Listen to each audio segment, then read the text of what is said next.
Hi everyone, welcome to Webology Learn for Good. I'm Aakash Biswas and let's get started with JavaScript tutorial 5. So, in this tutorial we're going to look at loops. And what are loops? So by definition, a loop means it repeats itself or it continues. So say if you have a program, a very simple program, a program that asks the user for two numbers. Say if you enter 10 and 20, and then the program does the addition. It adds both the numbers 10 and 20 and gives you the result 30.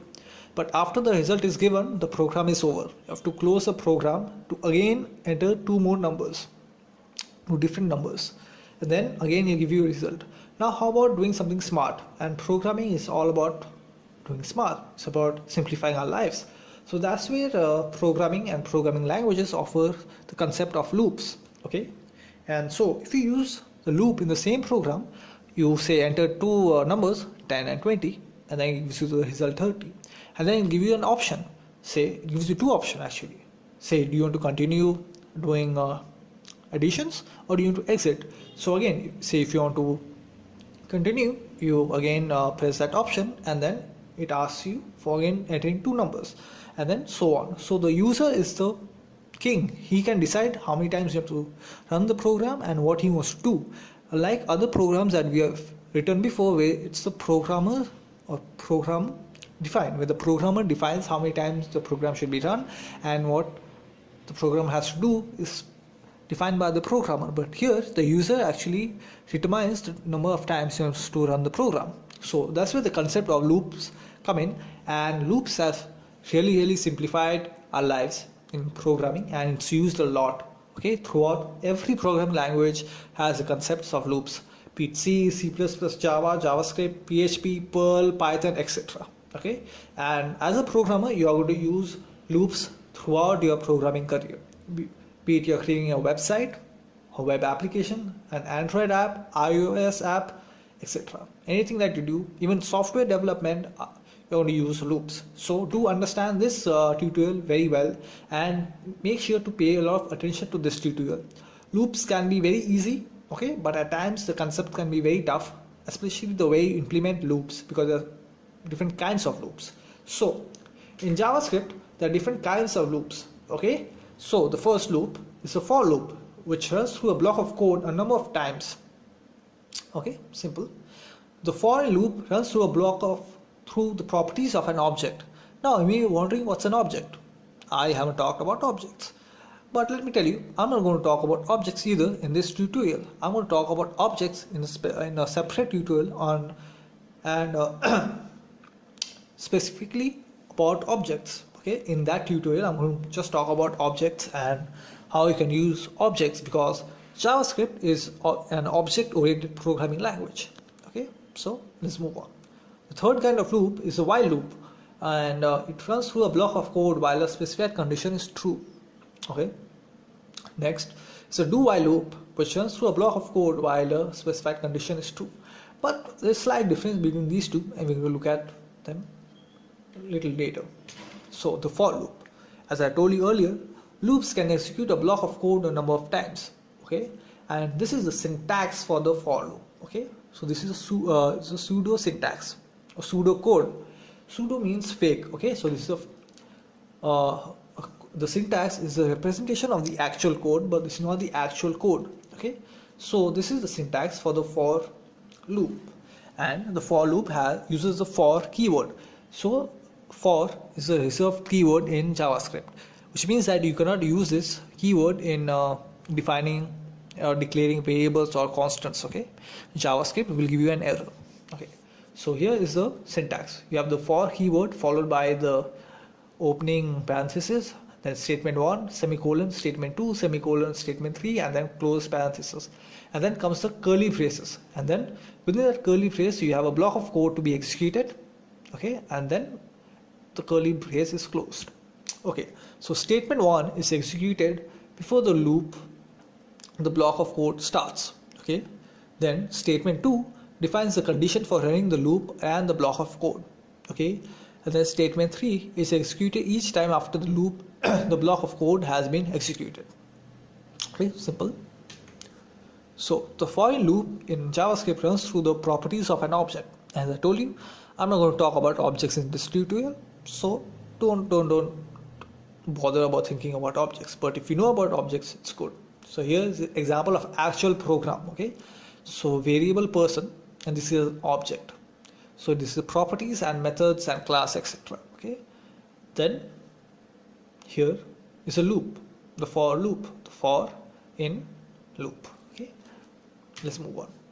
The while loop. So the while loop runs through a block of code as long as a specified condition is true. So while condition, if a boolean condition, either it be true or false, and we're going to look at this in the demo when I be coding and programming in JavaScript. We're going to look at this and you understand what I'm saying. Then a block of code to be executed.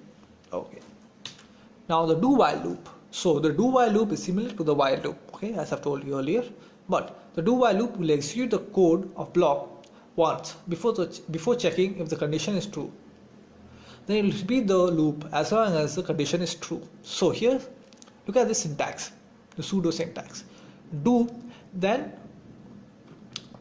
curly braces, then block of code to be executed, okay, then closing curly braces, and then comes the condition. So the condition is last.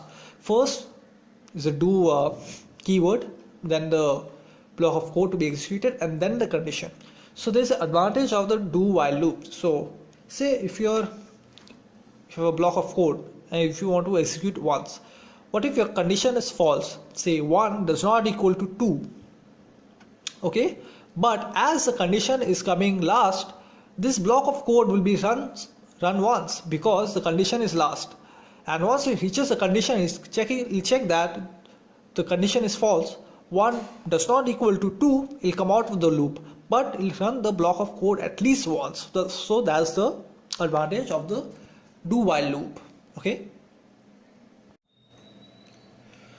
Okay, so now I'm going to show you the different kinds of loops in JavaScript and how to use them.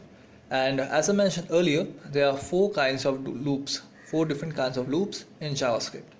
And for this video tutorial, I'm going to show you just the 3 kinds of loops in JavaScript. The 4th one will come later. Okay, so before I show you the magic of loops and the advantage of using loops, let me give you a problem. What if I ask you to print all the numbers from 0 to 10? Okay, and you don't know loops, but you know the document.write statement. So you're going to probably do something like this. Okay, now as you're smart, you're going to copy paste this. I hope you're smart, and print it 10 times. Okay, then you're going to align them properly. Then you're just going to change the values, okay, to 3, 4, 5, etc.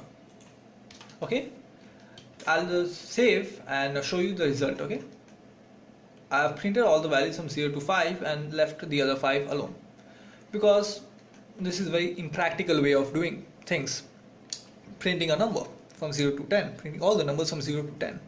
Now what if I change the problem? What if I tell you to print all the numbers from 0 to 100? Are you going to print 100 document.write statement? You may. How about from 0 to 1000? Are you going to print all the 1000 document.write statement? Maybe not. You may want to do something more efficient and something smarter. How about printing all the numbers from 0 to million? All the numbers from 0 to million. What are you going to do? Are you going to print million times document.write statement? No, you're not going to fucking do that. What you're going to do is make use of loops, and that's why the loops really simplify our lives as programmers and as developers. And loops are used a lot in programming, and if you really understand the concepts of loops, your life as a programmer and even your career as a programmer is really going to accelerate. Okay, because loops can also create a lot of bugs, and I'm going to show you how you can create a wonderful bug the first time you use loops and you forget something. Okay, something very essential. So the first loop that we're going to look at is a for loop. Okay, so as I told you, I'm going to print all the numbers from 0 to 10. Okay, so let's use for loop to do that. So here's the syntax of the for loop. So first is the for statement, the for keyword, sorry.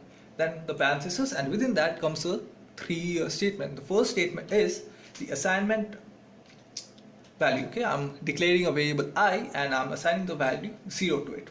Okay, then comes the condition. The condition says that I should be less than 11. Now why 11 and not 10 is because I want to print all the numbers from 0 to 10.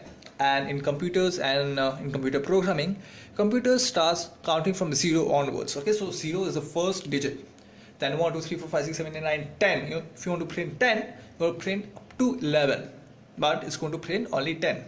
Okay, from all the digits from 0 to 10, including 10. So you have to print up to 11.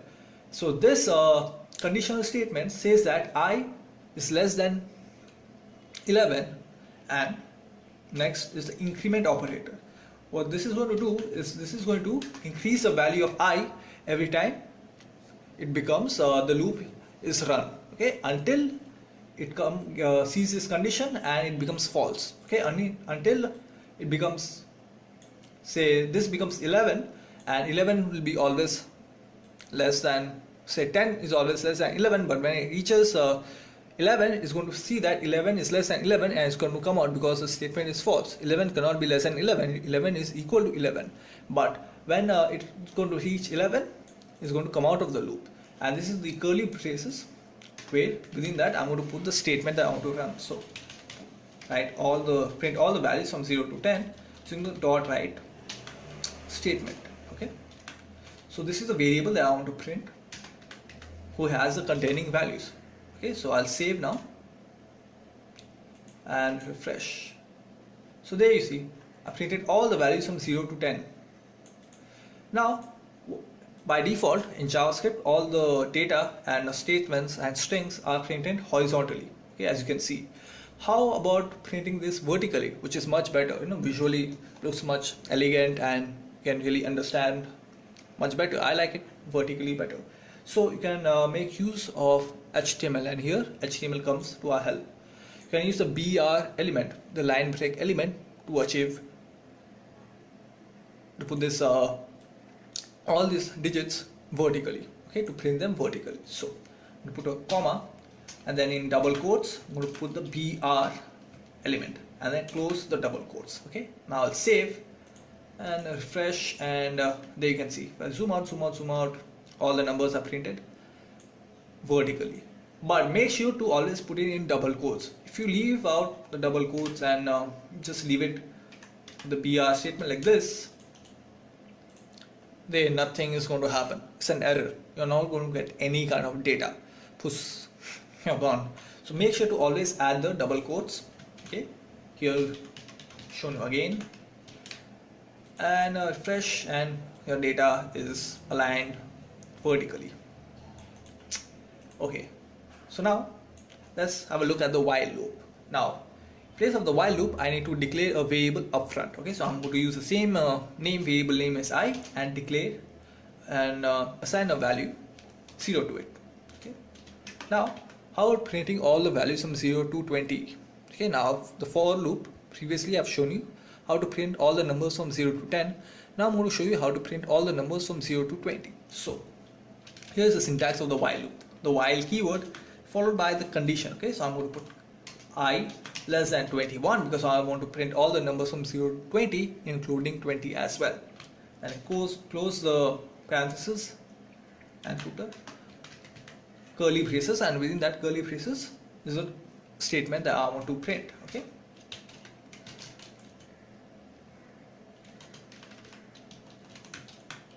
I'm going to use help of HTML to print it vertically. And now this is a very important thing that I'm going to show you. I++. Now what is this? I mean, can you guess? Anybody? Well, if you have done programming, then you will know what this is. This is the counter. Okay, so this is the counter value, which means you increment the value of I every time the loop has run. Okay, certain number of times, and how many times is going to become until 21. When it reaches 21, it's going to see that the condition will become false because 21 is going to be less than 21, and that is false. The loop will stop. So this is going to increase the value of I every time the loop runs by 1. Okay. Similarly, instead of plus plus, I can have minus minus. This is known as the increment operator, and the minus minus double minus sign is known as the decrement operator, which means minus 1. This is plus 1, that is minus 1. Now this is very important in loops. You have to always have an increment operator. Not always, but most of the time. And suppose I omit this, okay, and I just run this loop like this. What is going to happen? Logically, just think what is going to happen. Logically, I has the value 0, and I will fucking always remain less than 21, and it's going to remain less than 21 for the rest of your life, because I is always less than 21. 0 is always less than 21. So you create an infinite loop, and what an infinite loop will do, it's going to create a bug that will slow down your browser will keep running. So here, if I run this without this increment operator, which I'm not going to show you, okay, that is very foolish. This refresh button function is going to reload again and again until you have to force stop your browser, because if you click this over here, close, is not going to close. Even if it does, your computer is going to get hanged. You have to restart your computer. It may even crash and not boot up. So never create an infinite loop, okay, and make always use of the increment operator, okay, either increment or decrement, either way. So when I started programming and I was doing loops, I really didn't know about the increment operator, and I ran my loop, infinite loop, without this statement. And this is obviously going to be true, and my knowledge of programming and logic wasn't so good. So I made a wonderful bug, and all that bug did, it hanged my browser first. I tried closing, nothing happened. Control Alt Delete, I went and tried and force quitting the application, nothing happened. Then my computer got hanged, and then I have to reboot, I have to restart, okay. So never create an infinite loop, because that's going to hang your computer and even crash your computer, and it may not even boot up, okay, if it's very complex code that you're writing. So this is a very simple code, it's not going to do much of a damage, but still it can create a wonderful bug. So enough of talking, let's see the result, okay. Now I'll save this and refresh. So if I zoom out, okay, you can see all the values from 0 to 20 is printed, okay. I just increase this browser, show you all the values from 0 to 20. Now let's have a look at the do while loop. I'm going to use the same variable I with the value 10. Okay. So here is the syntax of the do while loop. Do, then curly braces, and within the curly braces comes the statement that you want to print, or a certain block of code that you want to run. Okay. So document right I, again I'm going to use the BR element, the line break element, to print it vertically. Okay. Now again I'm going to use an increment operator, because if I don't, then it's going to create an infinite loop, and it's going to hang my computer, first my browser, then my computer, and then I don't be able to record this video. So now is the fun part. Now will come the condition. So until now I didn't put a condition, okay. So while I is less than, now I'm going to print all the values from 0 to 30, less than 31, okay. So now I'll save and run. If I zoom out, you can see all the values are printed from 0 to 31. Zoom in, see, 0 to 30 and not 31, okay. So this is the advantage of using loops, okay. You don't have to do something manually, say something as simple as this, printing all the values from 0 to 10. You can use loops, that really helps. Then printing all the values from, or say you want to print all the prime numbers, some certain value, okay, etc. So this is a very basic example, okay. I'm just printing the values, but loops are used in very complex programs, in games, and in very complex algorithms, okay. So it's used in very complex algorithms, and This is just a simple video tutorial, so I'm not going to in details of how to create a complex algorithm or game. But if you're interested, do let me know, then I can make a video on that. So that's it for this video tutorial. If you like this video, do hit that thumbs up button, and do leave a comment and let me know what you like about this video or disliked, and how is your first experience of using loops. Did you create an infinite loop that crashed a browser or your computer, etc. Do share this video if you know someone who's learning JavaScript or is willing to learn. Do recommend this video so that I get more views and subscribers. And lastly, do subscribe, hit that bell button if you're signed in. And thanks for watching.